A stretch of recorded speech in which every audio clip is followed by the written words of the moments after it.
दलितों का आरक्षण तो संविधान में था। पिछड़ों के आरक्षण की बात पहली बार डॉक्टर लोहिया ने कही। राजनीतिक सत्ता में आए बिना, पावर में आए बिना, संविधानक ताकत मिले बिना ये चीजें लागू हो सकती हैं। मुद्दे उठाना जरूरी है क्योंकि बाकी पार्टियां ये मुद्दे कौन करेगा? बाकी तो कर नहीं रहे। जनता दल में से भाजपा निकली, वो आप पता है किस दृष्टिकोण पे चल रहे हैं। उन पे ठप्पा लग चुका कि अडानी अंबानी इनके पालनहार, कहूं तो शायद गलत शब्द नहीं होगा। केरल में जो अडानी की बंदरगाह बन रही है उसको रोक पाएंगे? मोदी की सरकार में तो आप अडानी को नहीं रोक सकते। वो तो उसको तो मोदी ने पकड़ के उठा के दुनिया का दूसरे नंबर का अमीर बना दिया है कि जब मोदी की सरकार जाएगी तो अडानी ने जितना कर्ज ले रखा है इस देश को छोड़ के भागने के सिवाय मल्ल्या और नीरव मोदी की तरह इसके पास कोई विकल्प नहीं रहेगा। खाली मुद्दे उठाने से, विसल ब्लोअर के तौर पर काम करने से कैसे हल होंगे ये मुद्दे? भारत पाकिस्तान सीमा खुलवाने के लिए आप प्रयास जो है करेंगे, मुद्दा ये उठाएंगे, तो क्या इसके लिए परियोजना रहेगी? उन्होंने पाकिस्तान के अंदर वो बात कह दी जो हिंदुस्तान में तो कही जा सकती है लेकिन पाकिस्तान में कोई नहीं कहता। उन्होंने ये बात कह दी कि जिस तरह से दो जर्मनी एक दिन एक हो गए थे, एक दिन जरूर आएगा जब भारत और पाकिस्तान एक होंगे।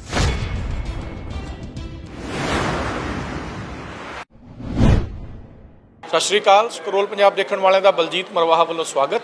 ਸੋਸ਼ਲਿਸਟ ਪਾਰਟੀ ਆਫ ਇੰਡੀਆ ਦਾ 2 ਦਿਨ ਅਧਿਵੇਸ਼ਨ ਚੰਡੀਗੜ੍ਹ ਦੇ ਵਿੱਚ ਹੋ ਕੇ ਹਟਿਆ ਤੇ ਕਾਫੀ ਮੁੱਦੇ ਜਿਹੜੇ ਸਾਡੇ ਦੇਸ਼ ਹਿੱਤ ਨਾਲ ਜੁੜੇ ਹੋਏ ਨੇ ਪਾਰਟੀ ਵੱਲੋਂ ਪਾਰਿਤ ਕੀਤੇ ਗਏ ਨੇ। ਸੋ ਸਾਡੇ ਨਾਲ ਪਾਰਟੀ ਦੇ ਜਿਹੜੇ ਹੈਗੇ ਨੇ ਸੀਨੀਅਰ ਆਪਾਂ ਕਹੀਏ ਅਹੁਦੇਦਾਰ ਨੇ, ਸੀਨੀਅਰ ਨੇਤਾ ਨੇ ਪਾਰਟੀ ਦੇ, ਡਾਕਟਰ ਸੰਜੀਵ ਪਾਂਡੇ ਮੈਕਸੈਸੇ वार्ड प्राप्त ने ਸਾਡੇ ਨਾਲ मौजूद ने, गलबात करते हैं।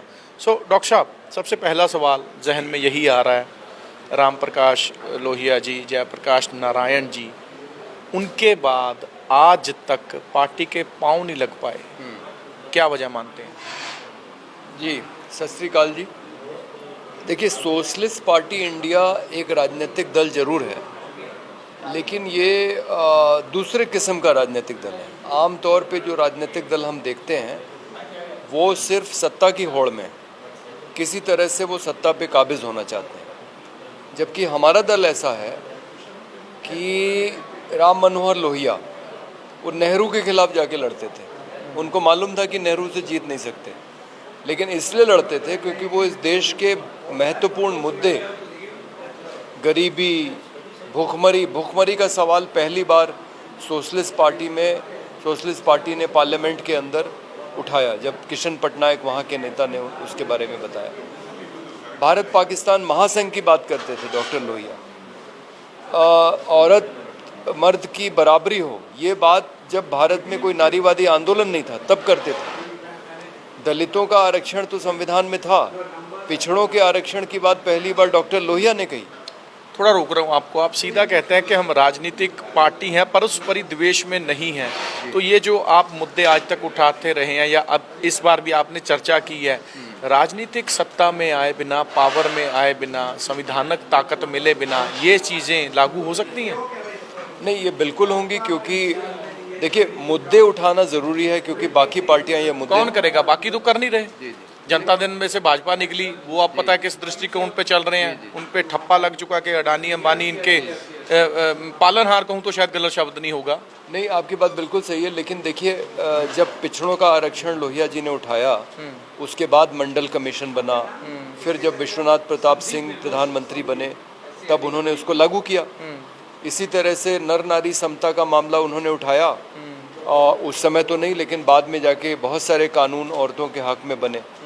तो मुद्दा उठाना महत्वपूर्ण है और उनकी बहुत सारी बातें नहीं मानी गई, लेकिन जैसे वो कहते थे अमीर गरीब के बीच का फ़र्क 10 गुना से ज़्यादा नहीं होना चाहिए। अब हमारे देश में अमीर गरीब का फ़र्क बढ़ता जा रहा है।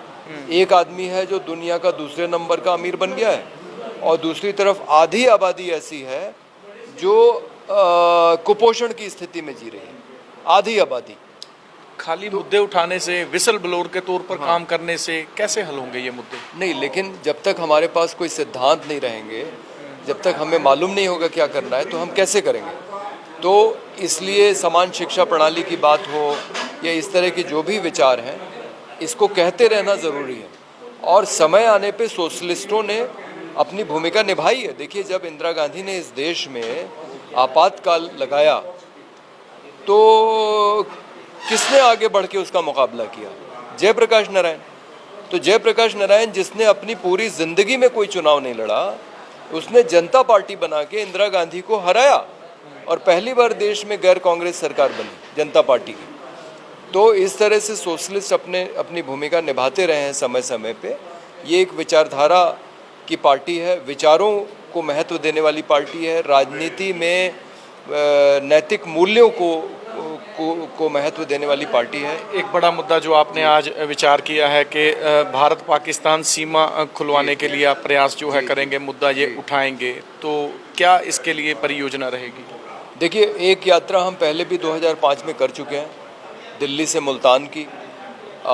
हमें दिल्ली से वाघा तक तो चलने दिया गया और 5 पाकिस्तानी नागरिक आए थे जो हमसे ब्यास नदी अमृतसर ज़िले में जब हम पहुंच गए थे तब वो हमसे आके मिले थे, फिर वो हमारे साथ चले। हमको, जबकि मैं पाकिस्तान के प्रधानमंत्री उस समय शौकत अजीज़ से मिल के आया था और 110 भारतीयों की लिस्ट उनको दी थी कि हम आएंगे, आपके देश में चलेंगे, लेकिन अंत में उन्होंने हमें चलने की इजाज़त नहीं दी। और फिर हमें गाड़ियों से, वो भी जब हमारी दोस्त सईदा दीप ने इस्लामाबाद में जाके 5 दिन धरना किया वहाँ की इंटरनल मिनिस्ट्री में, तब हम 10 लोगों को वीज़ा मिला। मेरे 2 बच्चों के साथ हम 12 लोग वहाँ गए और लाहौर से मुल्तान हमें गाड़ियों से जाने दिया गया, साहिवाल चीचा वतनी होते हुए। और आपको ये बता दें कि भारत में हमें जितना रिस्पांस नहीं मिला भारत पाकिस्तान के बीच में दोस्ती और अमन के लिए, उससे ज़्यादा रिस्पांस पाकिस्तान के अंदर मिला। और जब हमारी यात्रा ख़त्म हुई बहाउद्दीन ज़करिया की मज़ार पे, हमने ये तय किया था कि हम निज़ामुद्दीन औलिया की दरगाह से बहाउद्दीन ज़करिया की मज़ार तक जाएंगे, क्योंकि सूफ़ी संत एक चीज़ है जो दोनों देशों के बीच में जिनका सम्मान होता है, कड़ी के तौर पे काम, कड़ी के तौर पे। तो बहाउद्दीन ज़करिया के मज़ार में जब हमारी यात्रा पहुंची तो मज़ार खचाखच भरी थी और शाह महमूद कुरैशी, जो उस समय राजनीति में नहीं थे लेकिन बाद में जरदारी की सरकार में भी और इमरान खान की सरकार में भी वो पाकिस्तान के विदेश मंत्री रहे, उन्होंने पाकिस्तान के अंदर वो बात कह दी जो हिंदुस्तान में तो कही जा सकती है लेकिन पाकिस्तान में कोई नहीं कहता। उन्होंने ये बात कह दी कि जिस तरह से 2 जर्मनी एक दिन एक हो गए थे, एक दिन ज़रूर आएगा जब भारत और पाकिस्तान एक होंगे। हमारी 3 मांगें थी। भारत पाकिस्तान अपनी सारी समस्याओं को बातचीत से हल करें, वहाँ भी नारा लगता है गोली छट गल कर। फिर दूसरा ये था कि अपने हथियार, हम परमाणु हथियार तो बिल्कुल ख़त्म करें और दक्षिण एशिया को परमाणु मुक्त क्षेत्र बनाएं, जैसे दुनिया में 5 क्षेत्र हैं अभी न्यूक्लियर वेपन फ्री जोन, और बाकी हथियार भी ख़त्म करके, कम करके वो पैसे को दोनों देशों की गुर्बत को दूर करने में लगाएं। केरल में जो अडानी की बंदरगाह बन रही है उसको रोक पाएंगे? केरल में बंदरगाह के खिलाफ हमारी पार्टी वहाँ आंदोलन में शरीक हो रही है और मोदी की सरकार में तो आप अडानी को नहीं रोक सकते, वो तो, उसको तो मोदी ने पकड़ के उठा के दुनिया का दूसरे नंबर का अमीर बना दिया है। लेकिन इतना ज़रूर है कि जब मोदी की सरकार जाएगी तो अडानी ने जितना कर्ज ले रखा है इस देश को छोड़ के भागने के सिवाय, मल्ल्या और नीरव मोदी की तरह, इसके पास कोई विकल्प नहीं रहेगा।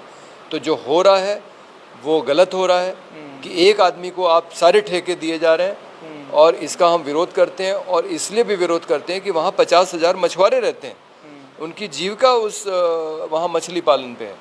आप उनको हटा के, उनको आप कोई विकल्प दिए बिना वहाँ पे ये जो बंदरगाह बना रहे हैं जिससे कि पानी ज़मीन के अंदर भी आ रहा है, ये गलत है। वहाँ विरोध हो रहा है और उसमें हम अपनी ताकत लगा रहे हैं जी। सो डॉक्टर संजीव पांडे ਉਹਨਾਂ ਨੇ ਬੜੀ ਬਾਖੂਬੀ ਕਿਹਾ ਕਿ ਜ਼ਰੂਰ ਭਾਵੇਂ ਅਸੀਂ ਸੰਵਿਧਾਨਕ ਤਾਕਤ ਦੇ ਵਿੱਚ ਹਾਲ ਤੱਕ ਨਹੀਂ ਪਹੁੰਚ ਪਾਏ ਆ, ਪਰ ਫਿਰ ਵੀ ਵਿਸਲ ਬਲੋਰ ਦੇ ਤੌਰ ਤੇ ਅਸੀਂ ਕੰਮ ਕਰਦੇ ਆ ਰਹੇ ਹਾਂ। ਤੇ ਇੱਕ ਮੈਨੂੰ ਸ਼ੇਰ ਜਿਹੜਾ ਹੈਗਾ ਯਾਦ ਆ ਰਿਹਾ ਕਿ ਮੈਂ ਅਕੇਲਾ ਹੀ ਚਲਾ ਥਾ ਜਾਨੇ ਬੇਮੰਜ਼ਿਲ ਲੋਗ ਆਤੇ ਗਏ ਕਾਰਵਾਂ ਬਣਤਾ ਗਿਆ। ਉਸੇ ਤੇ ਤਹਿਤ ਚੱਲਦੇ ਹੋਏ ਆਪਣੀ ਜਿਹੜੀ ਅਲਖ ਜਗਾਉਣ ਦੀ ਇਹਨਾਂ ਦੀ ਨੀਤੀ ਹੈਗੀ ਹੈ ਕਿ ਰੌਲਾ ਪਾਓ, ਕਹਿੰਦੇ ਨਾ ਘਰੇ ਚੋਰ ਆਇਆ ਵਾ ਤੇ ਕੋਠੇ ਚੜ੍ਹ ਕੇ ਰੌਲਾ ਪਾਓ, ਕੋਈ ਤਾਂ ਤੁਹਾਡੀ ਮਦਦ ਨੂੰ ਆਏਗਾ। ਸੋ ਇੱਦਾਂ ਇਹ ਜਿਹੜੇ ਹੈਗੇ ਸੋਸ਼ਲਿਸਟ ਪਾਰਟੀ ਆਫ ਇੰਡੀਆ ਕੰਮ ਕਰ ਰਹੀ ਹੈ ਤੇ ਇਹਨਾਂ ਨੂੰ ਵੀ ਲੱਗਦਾ ਹੈ ਕਿ ਸ਼ਾਇਦ ਜੋ ਇਹਨਾਂ ਦੇ ਮਕਸਦ ਨੇ, ਇੱਕ ਦਿਨ ਭਾਰਤ ਪਾਕਿਸਤਾਨ ਵੀ ਇੱਕ ਹੋਣਗੇ ਤੇ ਇੱਕ ਦਿਨ ਉਹ ਵੀ ਆਏਗਾ ਜਦੋਂ ਸਮਾਜ ਦੇ ਸੋਸ਼ਲਿਸਟ ਪਾਰਟੀ ਦੇ ਮੁੱਦੇ ਜਨ ਜਨ ਤੱਕ ਪਹੁੰਚ ਕੇ ਲਾਗੂ ਕੀਤੇ ਜਾਣਗੇ। ਵਿਜੇ ਮੋਹਨ ਦੇ ਨਾਲ ਬਲਜੀਤ ਮਰਵਾਹਾ, ਸਕਰੋਲ ਪੰਜਾਬ, ਚੰਡੀਗੜ੍ਹ।